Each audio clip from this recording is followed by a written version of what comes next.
We're going to be there. It's going to be a real hard effort.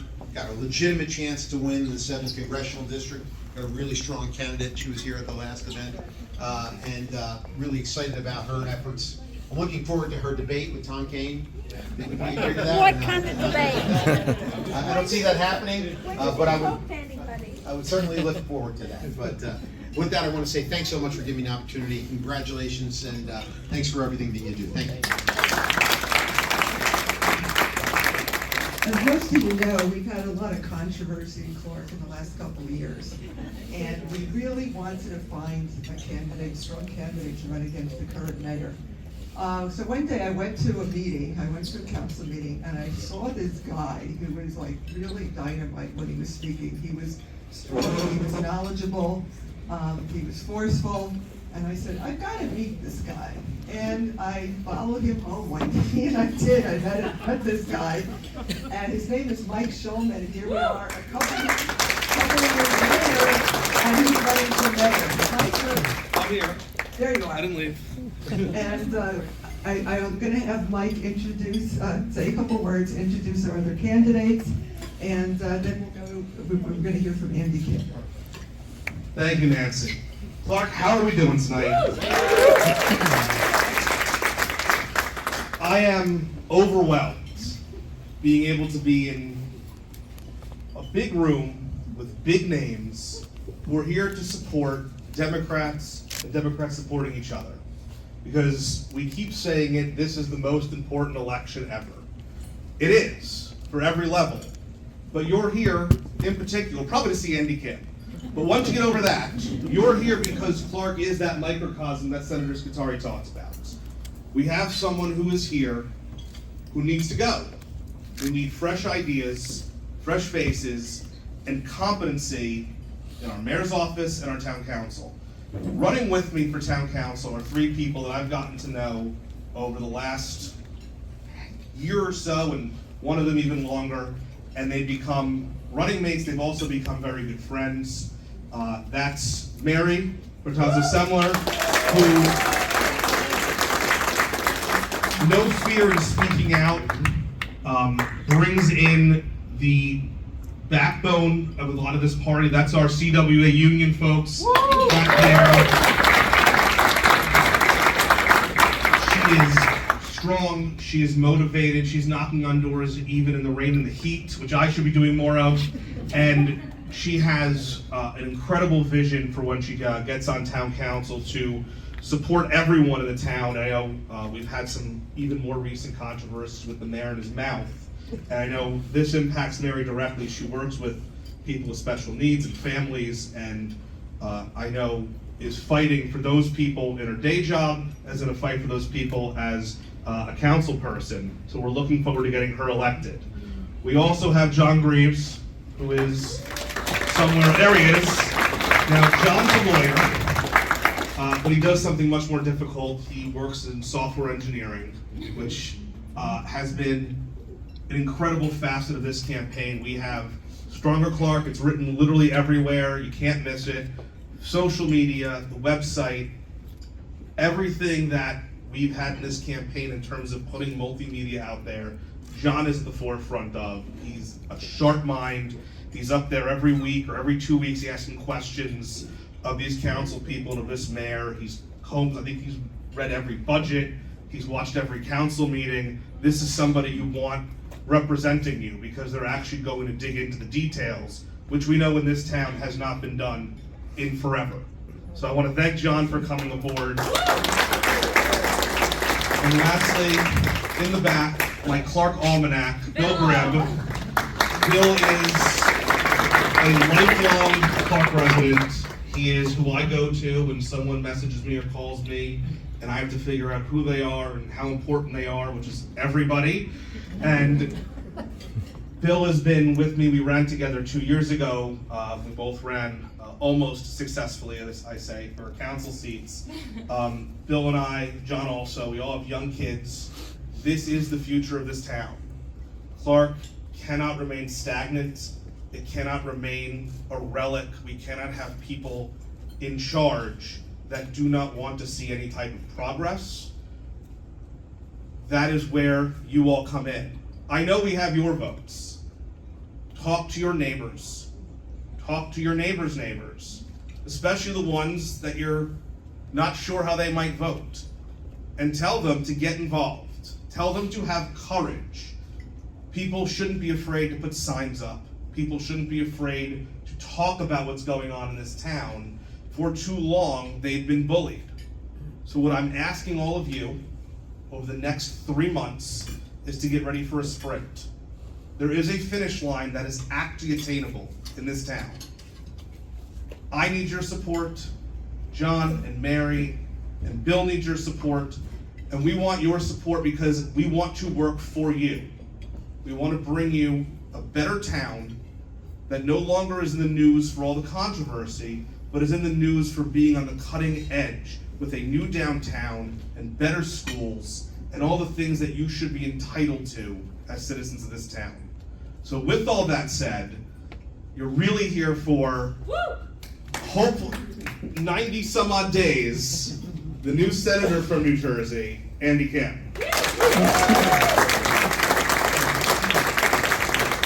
so much for coming. I just wanted to say, when I first heard about Andy Kim, the first thing I heard was that he was very responsive to his constituents. And then I heard he was really good at turning red areas blue. So I said, I have to meet this guy, and now I did. Thank you. Yeah, of course. Thank you, Nancy. Thank you for your leadership here, and just incredible. I really appreciate what you said, Mike, and just really excited that you're stepping up. And for Mary and John and Bill, just this incredible team that you have. Just thank you. I understand how hard it is to put yourself out there. The fact that you're doing it, and you got great leadership here. Senator Scutari, thank you for your leadership. Senator Gran, thank you for everything you're doing. And I have to say, I'm really excited to be able to be here. As you mentioned, there is an incredible energy right now, right? You're feeling it, right? I was going around. All you feel, I'll tell you, it's so electric. A reporter asked me, what's this like? And I said, this feels like, Women's March level energy. I think that there's so much bubbling up right now. And for this to happen this late in the election cycle, it's electrifying. It's so exciting to see. And, we have a new VP candidate, right? Walls? Yeah. Amazing. Incredible team. And look, this energy, it's something that, right here in Clark, you can capitalize on, build off of. I think about, the last time we had this kind of energy, as I said, the 2017-2018 election cycle, I felt something similar there. And that was when I was starting on my path. I'll be honest with you, I never thought that I would be in politics. I was a public servant, I worked in government, but I wasn't somebody that dreamt of running for office. But I had a congressman down in South Jersey, in the community that I grew up, and where I'm raising my 2 little boys now. And he was one of Trump's right-hand people in Congress. He was the guy that came up with the idea of gutting pre-existing condition protections to get their bill passed. They would try to gut the Affordable Care Act. And I felt like, some of what Mike was saying. I just got fed up. And I just said, something needs to change. Someone needs to step up and hold this man accountable for what he did. Unfortunately, no Democrats were stepping up to run, because this was a district that Trump won by 6 points in 2016. It was a district that my congressman won by 20 points in 2016. And he was one of the wealthiest members of Congress in the entire country. He spent $5 million of his own money in the previous race. Can you imagine how much money you have if you spend $5 million of your own money in one of your races? So, yes. So, look, nobody was stepping up, so I said, okay, I'll do it. And everyone was like, you're crazy. There's no way you can win this district. This is, as I said, a district that Trump won, a deep Republican area. There had only been 2 Democrats in about 100 years that ever won this seat. And I was only 34 years old. I had never run for office before. I'm a career public servant, never earned a 6-figure salary before.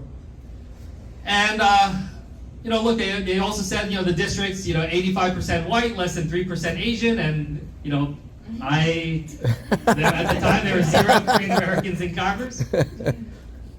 And they said the first Korean American in Congress wouldn't come from a place like this. But I said, look, this is my home. I did my entire kindergarten through 12 in the public school system of this congressional district, and I said, I have every bit as much right to represent this district as anybody else. And it should be about what intensity you bring, what values you bring, what it is you're trying to change. And that's what I get excited about when I heard about what you all are trying to do here. You recognize the moment that you're in. And you recognize things can't keep going in this direction. I've been saying this line a lot lately where I say, I believe that the opposite of democracy is apathy. And when you see, the challenges, when people start to give up because they just feel like, oh, the problems are too big, or in this case, corruption too endemic. These are the types of things we have to guard ourselves against. I ended up pulling together, an incredible operation in 2018, and it came election day. And afterwards, we ended up winning. We actually won this congressional district down in my neck of the woods. Now, granted, it was the narrowest win on the East Coast of America that year, but a win is a win. That's right, yeah. It took 9 days to be able to count all the votes for me to get into the lead. I remember on election, the day that we announced my win, I remember there was we had a lot of supporters there, and there was an older woman that came up to me afterwards. She's like, I am so excited for you. Like, I never did this stuff before. I never knocked doors before. I never made phone calls before, but I've been doing all this for you. And this whole week, when you were down on election night, I've been so nervous. You can't imagine how nervous I was. And I was like, I know how nervous you were. But I love sharing that story is because I could tell from the way she was talking that she felt like it was her campaign too. That it wasn't about me. And what you're trying to do, it isn't just about Mike. It isn't just about Mary and John and Bill. It's about your community. It's about what you stand for. It's about what you represent. And that's what people wanted to hear from you. In 2020, Trump ended up winning my congressional district again. He was on the ballot, he won, but so did I. And I was able to outperform Joe Biden by 8 points to be able to win this. I was one of only 7 Democrats in the entire nation that won a district. Trump won that. And I remember we estimated about 25,000 people voted for Trump and voted for me. And we were just like, that's interesting because we're pretty different people. And I remember we're trying to go in and try to figure out, well, why is it? Why is it that people are willing to vote for me and engage in this way? And I thought about one incident that happened. So one thing that I try to do is I try to do a town hall every single month. I've now done 78 town halls in about 5.5 years. Go all around, even to some of the deepest red areas. And there's one town hall I did in a town that I lost by like 25 points. I mean, it was brutal. I showed up and there were like hundreds of people there at this town hall. I was really nervous. And I stand before them and I said the same thing I say at every town hall, which is I say, whether you voted for me or not, you're my boss. My job is to try to serve you and your family to the best of my ability. And then I took a lot of tough questions. It was really hard. But I listened to everybody. I stayed there till every question was done. And then at the end of the town hall, there was a long line of people who wanted to talk to me one-on-one. And there's an older gentleman in the back. And he waited 45 minutes to make his way up to talk to me. And he came up. He said, I just want you to know I didn't vote for you. And I was like, okay. Thank you. And then he's like, I was very hesitant to come to this town hall today. But then he stuck out his hand and said, but I'm glad I did. Shook my hand and walked off. He waited 45 minutes to tell me 3 sentences. Didn't even have a question. And that moment really stuck with me because I was like, what just happened there? And what I ended up feeling and what I ended up assessing when I look back on that is that I don't necessarily think I earned that man's vote just for showing up and taking some tough questions. But I do think I earned his respect. Respect is so important. People, we live in the time of the greatest amount of distrust in government in modern American history. So many people. So the question is, how do you restore trust in America? How do you restore trust in our government? What I feel like I've understood over the last 6 years that I've been in politics is that you cannot get to that level of trust unless you have that sense of respect. And that respect has to be earned.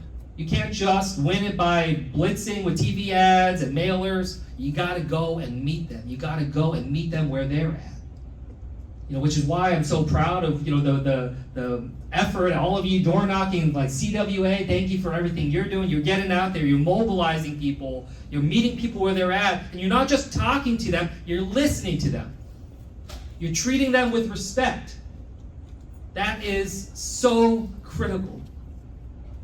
The other aspect of this I just want to say is, as I shared with you, we live in the time of the greatest amount of distrust in government in modern American history. And you have a situation here in this town where you see why people are losing that trust. You're dealing with corruption. You're dealing with these problems at a fundamental level. This is why this is a moment for you here in Clark. Not just with the energy that's happening nationally that you can try to build off of, as I was able to build off of in 2018, but also a chance for you to be able to say, hey, look, I get it. We have some differences. You may not agree with all my policies, but what I hope we can all agree upon is the necessary need for integrity within our politics. Now, I ended up doing 3 focus groups of people after the 2020 election, people who voted for Trump and voted for me. And the general question, the premise of that focus group was essentially just like, why? Why'd you do it? And I can't tell you how many of them would just adamantly admit that they don't agree with me on a lot of policies. They would specifically say, hey, I get it. We don't agree with Andy on a lot of policies. But we think he has his heart in the right place. We think he is trying to serve. And I think that spirit, like, people are just so hungry for that right now. So when you're getting out there, again, it's not just on the candidates here. It's on all of you. When you're going out there and you're knocking doors, you're making phone calls, you're talking to your friends, your family, your neighbors, don't just talk about it as if it's politics. Show them why you do it. Because for me, I stand before you as a candidate for Senate. I stand before you as a 3-term member of the House. But the most important thing I want people in this state to take away is I do this because I'm a father of a 7-year-old and an 8-year-old, 2 little boys. And I look at this world around us right now, with conflicts and crises abroad and chaos and turmoil here at home. I was there at the Capitol on January 6th. I saw Americans fighting other Americans inside the United States Capitol. Like, what is happening now? And I say, I refuse as a father to believe that my kids are doomed to grow up in a broken America. I refuse to believe that this chaos and this crisis is just how things are. And you have that ability to say, what is happening here in Clark? You deserve better. You deserve leaders that you don't have to question whether or not they're doing the right thing or not. You may not agree with all their policies, but you don't have to worry about their integrity. Show them why it matters. You'll see amazing things about how people will respond. And it's just so important that you show up. You give them that reason. You fight against that sense of apathy, right? That's something that I hope to have a chance to work with all of you on over the next 88 days, not that I'm counting. And hopefully for 6 years and much longer after that. But, today, I just want to say I'm really impressed with what you all are doing. I'm really proud of you. It's not easy, and I know there are going to be a lot of people that tell you what you're doing is impossible. I've heard that many times before in my short political career, and I'm living proof that, if you go out there, you work hard, you try to be able to earn what it is that our democracy has to offer, that you can get a lot of good things done, and you can surprise yourself. So get out there. I'm going to be standing right there with you. To the candidates, I'm really proud of you. Let's get to work and let's win this thing in 88 days. Woo! Yes. Woo! This is our next senator, Sandy Kidd.